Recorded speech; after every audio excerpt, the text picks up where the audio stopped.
Hey everybody, welcome to The Warp. I'm Jack Rita. I'm going through all of the Cosmic Encounter aliens in the Fantasy Flight Edition and deciding for myself what is the best alien that starts with each letter. And we are on letter Q now, and there's only one option, and that is Quartermaster. It's the only alien in the Fantasy Flight catalog that starts with the letter Q. Now there is another one that has been designed that would have been part of another expansion, but there's currently no plans for Fantasy Flight to do another expansion. So send your letters to Fantasy Flight saying, please put out yet another expansion, because it's a doozy. But in the meantime, let's talk about why Quartermaster probably still would have been the best Q alien, because it's a pretty fantastic alien. So this is an alien from Cosmic Dominion. Cosmic Dominion, by the way, gave us several aliens that started with letters that no other alien up to that point had started with. It gave us a J. It gave us the Q, of course. A couple of others in there. It was kind of fun to be able to fill out the alphabet that way. So, Quartermaster, you have the power to supply. This is as an any player. It's a mandatory alien. So, whenever other players should receive rewards, use this power. Those players announce how many rewards of each kind that they will receive. So, for instance, you can get your ships out of the warp, you can draw cards from the deck, and if you have a reward deck in play, which you should, you can get cards from that deck as well. So you announce, yes, I want one ship out and one card from the Cosmic deck and two from the reward deck, right? Now you decide which colonies their ships return to. So if they're getting ships out, you say, all right, well, this one's going over to this colony. And then you draw all of their cards together, look at them, and deliver the appropriate number to each player as you choose. If multiple sources are involved, for instance, the Cosmic and Reward decks, you must draw the cards as announced, but you may deliver them however you may choose, as long as each player receives the correct number. So that means if there's two players getting rewards, one says, I want 3 cards from the Reward deck, the other one says, I want 3 cards from the Cosmic deck. You're going to draw those cards, you're going to look at them. Each player is going to get 3 cards, but they won't necessarily get the type of card that they asked for. If you are due rewards as well, receive yours afterwards.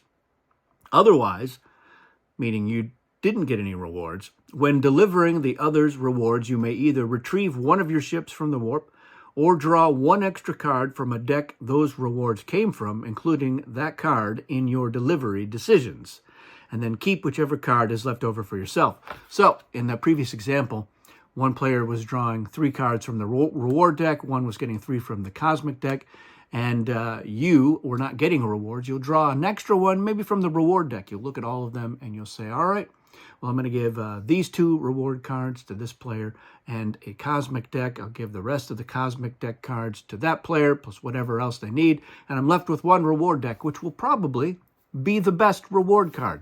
So that's where Quartermaster really shines. It's doing 2 things. One is it's deciding who is going to get which cards. To a lesser degree, it's also deciding, all right, your ships, I know that you want to maybe bolster this colony here that only has 1 ship, but I'm going to put that ship over there.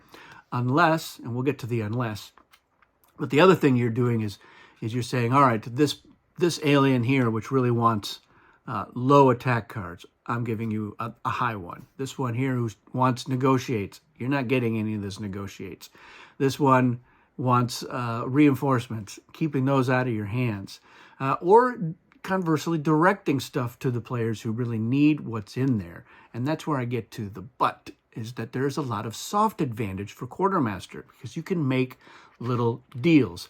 Not the typical kind of exchange, a colony, binding deal that you would have while negotiating, but it's sort of a meta deal where you're saying, all right, look, if you keep inviting me along as an ally, or you say, bring me along in this one, or don't attack me here, or do my bidding, I will make sure that I will deliver the goods to you when it's time to do so. And that's how I like to leverage Quartermaster, is through all the little antics of deal making and those shenanigans. And I think that's where this really shines. Now, if you just want to be completely neutral, or somebody who is going to take advantage of the situation, yes, you can definitely funnel stuff directly to the players who don't want them, keeping the things that they really want away from them and keeping the best things for yourself each time. That's an option as well. I like to try to straddle the fence there, where I'll do a little bit of that. I will be generous occasionally, especially if somebody's behind in the colony count. I'll say, here, I'll throw you a bone. Or I say, look, your turn's coming up. And I know I'm one ahead of you in a colony, but I would like to get an invitation. I can direct you some cards that's going to make it really easy for you to accomplish that. And so, yeah, it's not a binding deal, but they know that I will punish them for it later on. And not just in this game, but in many games down the road. So people tend to agree to the terms. So that's Quartermaster. It's just really flexible. It's going to be greater in a game with more players. It's going to be greater in a game with the reward deck because you have a lot more decision making that goes on there, and you can really take advantage of it. So, very powerful alien. Let me know in the comments, what do you think of Quartermaster? How do you like it in a smaller player count? For me, I would have to have at least 4, preferably 5 or 6 for Quartermaster. It does get to be a little bit of a logistical thing, so if in an 8-player game, like everybody's getting rewards, that's going to add a little bit of time. I don't mind, though. I don't mind a nice long game of Cosmic Encounter. I enjoy playing Cosmic Encounter, so playing it for longer is a plus for me. But your mileage may vary. That's it for this one, everyone. Thanks for watching, and we'll see you again soon.